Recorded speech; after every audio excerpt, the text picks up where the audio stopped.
What's something you did that you later found out was illegal? Trafficked enough LSD to be arrested for life. Only took LSD a couple of times and enjoyed it, but just don't have time to dedicate 12 to 14 H-hours to enjoy it anymore. Was hanging out with a friend enjoying a smoke when he asked if I'd take a book to someone that lived close to me. He, of course, told me what the book was, and I just made sure to drive carefully and not do anything stupid. Dropped the book off and went about my day. Couple weeks later, I was watching a documentary that included a guy talking about buying and selling LSD to deadheads and fish fans at festivals, and that he regularly had a book of stamps on him at any given time. He was explaining that carrying that amount of LSD carries super huge charges, including attempt to overthrow the government as the steepest charge in some states. I had no clue. In my state, it was enough to be jailed for life. I'll never be that stupid ever again. When my family was in Texas, I served my cousin, we'll call him Jimmy, alcohol when I was 17. He said he'd give me $20 before we left Texas. He later gave me $40. It was worth it. My brother was way worse. We were out riding around the field with the same cousin and found dead vulture. Jimmy ripped the skull off the dead bird and gave it to my brother. My brother then put it in a plastic bag and kept it without telling our parents. After leaving Texas, there was a horrendous smell on our way home. You guessed it, it was the vulture head. He also kept it in his room until a friend who was a park ranger told him that it was illegal to have it and to take it across state lines, Texas, Arkansas, and Tennessee, so he decides to bury it, which was also illegal because he didn't have a permit. I was in 8th grade. A girl in my class was bullying me and threatened to kill me in a very graphic and violent way. Told me she'd do it during graduation and then rape me with the knife for everyone to see. I had had enough of her bullshit. It had been a whole year and no one had done anything, so I said, "Not if I kill you first," which technically is a death threat. A teacher overheard me and I got marched to the principal's office. Principal called the cops and I got screamed at, a grown man inches from my face, spit hitting my cheeks, for about 20 minutes. He finally got to the point of threatening to take me to jail. I stood up and said, "Do it. Anywhere is better than here." That finally prompted a call to my father, who happened to be a juvenile prosecutor. I still got in school suspension while the bully and everyone got to go on the school field trip, but I didn't get arrested. Put Visine in the sauce of my leftovers because I was tired of my leftovers being stolen. Turned out it was the doctor that owned the practice I was working at the time. He felt like shit and fell asleep at his desk in between patients that day, and he never ate my lunch again. We never talked about it. My manager never talked to me about it. But a couple coworkers knew what had happened. I looked it up afterwards and was shocked at just how bad things could have ended, and how lucky Inget that he wasn't seriously injured, hurt. But apparently ingesting Visine isn't just a throw up like Ipecac. It had been portrayed to be in the movies. It can cause some serious heart issues and low blood pressure, among other issues. So, I possibly committed mail fraud. My mother wanted me to apply to colleges, which would be local, so I couldn't move away. I absolutely did not want to stay home and go to the local Christian community college or the local party college. This was in 2007, so no online colleges as far as I knew then. I paid my friend to send in his applications to those colleges was early, knowing his qualifications were lacking. I took his denial letters and edited them on my school computer to look as if I was being denied application. I copied the envelopes and put my name and address on them, and put postage on them. Then I paid a different friend with a car to drive to the other colleges and throw the letter in the outgoing mail from those schools' on-campus post offices. I applied to the colleges I wanted to go to and was accepted with scholarships. The real and fake letters came in on the same day.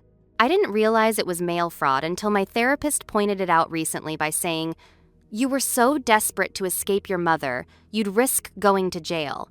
And I was like, "Oh, that was illegal?" Shit. For legal purposes, all likenesses to people both living or dead are unintentional, and the events taking place in the above story are fictional.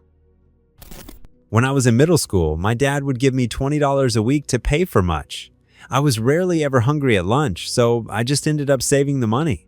One day, someone asked to borrow $1 to buy snacks, and they'd pay me back with a quarter as interest the following week. I agree, and it becomes a thing. Next thing I know, more people are quietly borrowing money from me and paying me back. And it kind of snowballs to the point where I even had teachers borrow money from me once in a while. During this period, I had lamented to my buddies that one or two folks who had borrowed from me often were avoiding me because they couldn't pay me back. Someone offered to collect the money for me if they could keep some of what they got. It sounded like a good deal, so I agreed. I eventually stopped doing it because I felt like people were only using me for my money. I tried to reinvent myself when I started high school. Years later, I realized that I'd inadvertently been a loan shark. How I accidentally became a pimp. I was a sophomore in college. The university I went to decided they needed to raise tuition. A classmate of mine, Brenda, in an effort to raise money and stay in school, came up with a nifty plan where she thought she'd date guys and charge them money. She said she needed my help to make sure that the dates went okay and that the guys paid her. She said she'd give me a percentage. We started making a lot of money, and wouldn't you know it, some of Brenda's girlfriends decided they wanted to be a part of it. Pretty soon, there were about 14 ladies that I was protecting while they gave me money. We decided that we shouldn't use my real name, so we came up with the name Gator. One day I wake up and I look in the mirror and I don't like what I see. I had gotten out of control and I didn't even realize it, man. One night, two of my favorite girls, Candy and Jolene, said we gotta take you in, and they dropped me off at the emergency room. Young me, over 21, but I'm in my 40s now, and this was quite some time ago, had the bright idea that screw paying for booze on airplanes. I'll just bring my own shooters, which are only 1 ounce, and put them in a freezer bag and have them in my carry-on item. No one said anything to me when I went through TSA.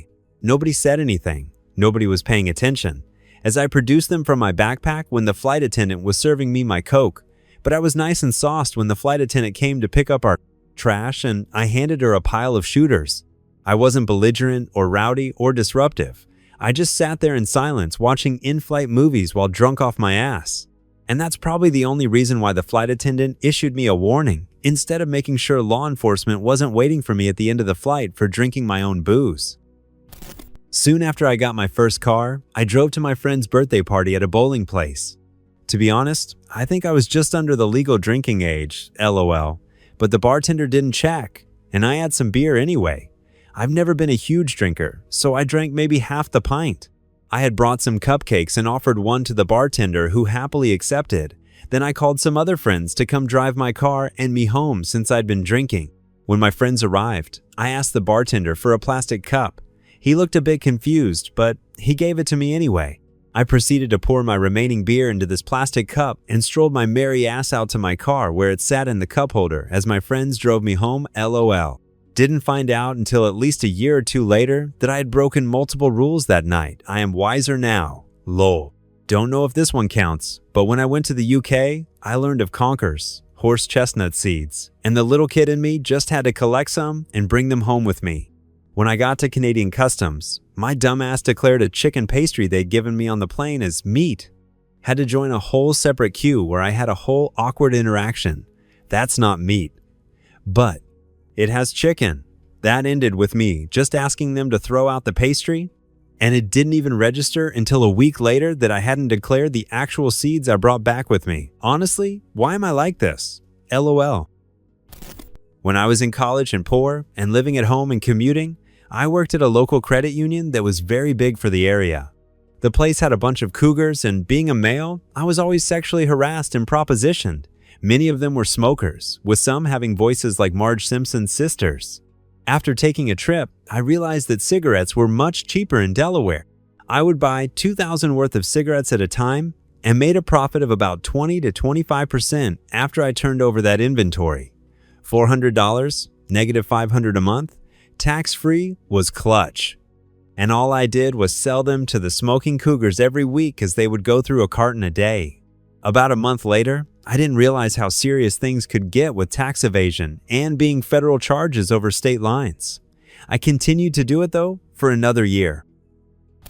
I was hanging out with my friend and later found out that he had about $20,000 worth of acid on him. He later got in trouble with feds of some sort for drug-related things. I also had a personal trainer who was an older guy. We used to train at a local park and whatnot. I'd often give his friends rides. Found out later they were escorts, and he was also doing cocaine. So when he'd have to make a stop by a place he was working at, he was a painter as well. He was likely scoring or selling cocaine. Dude had a good mindset though, real positive outlook on life, so I'll give him that. He ended up passing away from a heart attack. So I guess you could say I was a drug runner? Also had a night where friends said they were going to try and scare someone and asked me if I wanted to come along because we were going to be hanging out anyways that night. I said sure. Didn't realize what kind of scare they had in mind until I saw weapons. Thank you for watching. Check out other videos.